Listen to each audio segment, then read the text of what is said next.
Good morning दोस्तों।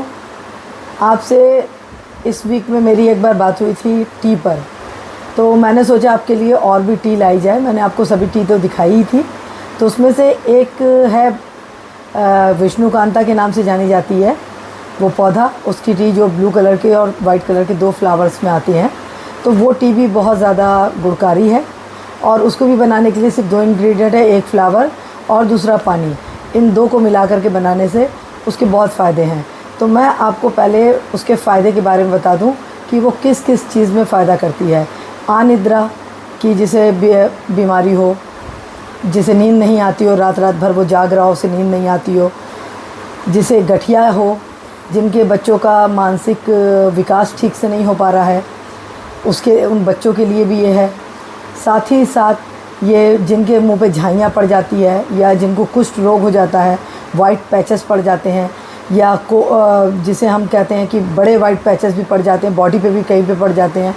साथ में ये बांझपन में यूज़ होती है, बांझपन जिसको हो गया उसमें हेल्प करती है, अस्थमा में हेल्प करती है, हृदय रोग जिसे हो गया उसमें हेल्प करती है, जो बहुत मोटापा आ जा रहा है उसमें हेल्प करती है, डिप्रेशन के पेशेंट के लिए ये हेल्प करती है।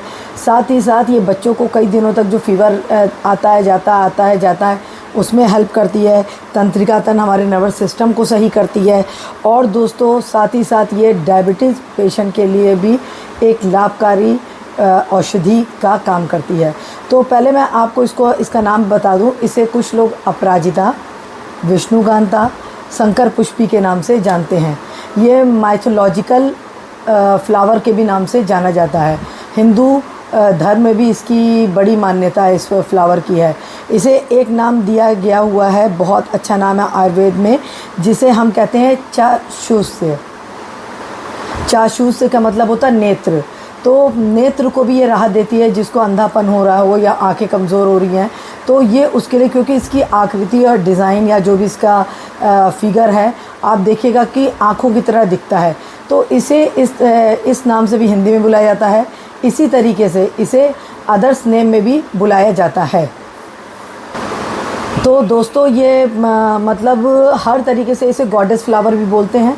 तो गॉडेस फ्लावर कहाँ से आया? ये इंडोनेशिया जो होता है उस आइलैंड से ये शुरू हुआ। इसको खोजा गया था 1678 में, 1678 में इसे जैकब बेरियाने ने खोजा हुआ था और इसे कई अदर्स नाम से भी बुलाया जाता है। इसका साइंटिफिक नेम है किलोटोरिया टर्नेटा। टर्नेटा उस आइसलैंड का नाम है जहाँ पर ये पैदा हुआ था। तो टर्नेटा वहाँ से आया और किलोरिया वहाँ क्या जर्नल सभी चीज़ों को जर्नल नाम से किलोरिया बुलाया जाता है। तो किलोरिया उस जगह से आया, इंडोनेशिया से। इसे कॉमनली हम एशियन पिजन विंग भी कहते हैं, इसे हम द बटरफ्लाई पी भी कहते हैं, और भी इसके बहुत सारे नाम हैं दोस्तों। इसको बहुत सारे नामों से बुलाया जाता है। ये मैंने आपको पहले भी इस वीडियो में बताया कि ये 2 रंग में पाया जाता है। पहला होता है ब्लू और दूसरा होता है वाइट। तो जो ब्लू कलर का होता है वो भी फ़ायदा करता है और जो वाइट कलर होता है वो भी फ़ायदा करता है, लेकिन वाइट ब्लू से कई गुना ज़्यादा वाइट आपके लिए फ़ायदेमंद है। तो आप दोनों फ्लावर आप बेल भी लगा सकते हैं इसके अपने घर में, और या तो आप मार्केट से भी इसे ला सकते हैं। तो ये एक ऐसा पौधा है जिसकी पत्ती से लेकर के जड़ तक सभी फ़ायदेमंद है। इसकी जड़ की छाल, पत्ता, फूल, बीज, बेल सभी इसके उपयोगी भाग हैं। कोई भी ऐसा नहीं है जो उपयोगी भाग नहीं है। तो दोस्तों मैं आपको इसी के ऊपर एक चाय बनाना सिखाऊंगी। आप ब्लू फ्लावर लीजिए, 1 या 2 या 3 जितना आपको पीना है, आप उसे एक गर्म पानी करिए और उसमें डाल दीजिए। अर्ली मॉर्निंग उठ करके उसे बना करके चाय सिप करके पीजिए। तो उससे आपका मोटापा, मधुमेह, जो आपकी गांठों में दर्द हो रहा है, गठिया की जो प्रॉब्लम हो रही है, उन सब में आपको फ़ायदा करेगा।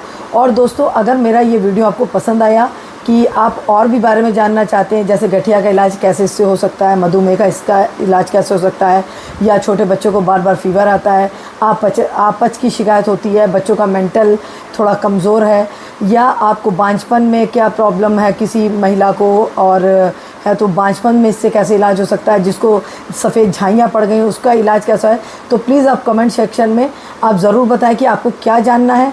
तो मैं आपको उसका वीडियो बना करके दिखाऊंगी कि किस पार्ट से, पौधे के किस भाग से हम किस चीज़ का इस्तेमाल कर सकते हो, और उसमें आपको किस चीज़ में उस पौधे से, सिर्फ एक सिंगल पौधे से दोस्तों आपको आराम मिलेगा। कोई आपको इधर उधर नहीं जाना है, आप अपने घर में उगाइए, बहुत ईजी उग जाता है, फेंक भी देंगे बीज तब भी वो निकल आएगा। इतना मतलब ईजी इसको उगाना है, कोई मुश्किल नहीं कि आप उस पर बहुत मेहनत कीजिए। बहुत बड़ी बेल होती है, आप इसको काटते छाटते रहिए, ये बढ़ती ही रहती है। तो दोस्तों इसमें जैसे मैंने आपको बताया कि डिप्रेशन को किसी को हो, या किसी को मधुमेह हो, या गठिया हो, या पेट में किसी भी प्रॉब्लम की तरीके की शिकायत हो, तो ऐसी कोई, या बाल किसी का झड़ रहा हो, ग्रोथ हेल्दी नहीं है, कम बाल है सर पे, तो ये सब में कैसे आपको फ़ायदा करेगा। आप व्यूवर्स को, या आप मेरे दोस्तों को, प्यारे भाई बहनों को, बड़े बुज़ुर्गों को, छोटे बच्चों को, माँओं को, बहनों को, मेरे भाई को, जो भी, जिनको भी जो जानना हो, कमेंट्स में लिख भेजें कि मुझे इसके बारे में जानना है, तो मैं आपको बताऊंगी। क्यों, रीज़न ये भी है, मैं एक डेंटिस्ट भी हूँ, साथ में मेरे फादर आयुर्वेदाचार्य थे, तो मैं आयुर्वेदाचार्य से बहुत ज़्यादा जुड़ी हूँ, बचपन से जुड़ी हूँ, उसके ज़्यादा करीब हूँ। तो मैं डेंटिस्ट से ज़्यादा आयुर्वेदाचार्य पे आपको बताना चाहूँगी। और जो भी आपको समस्या, आप मुझे ज़रूर कमेंट्स में बताएं और मुझसे पूछें, मैं उसका हल आपको बताने की पूरी कोशिश करूँगी। धन्यवाद।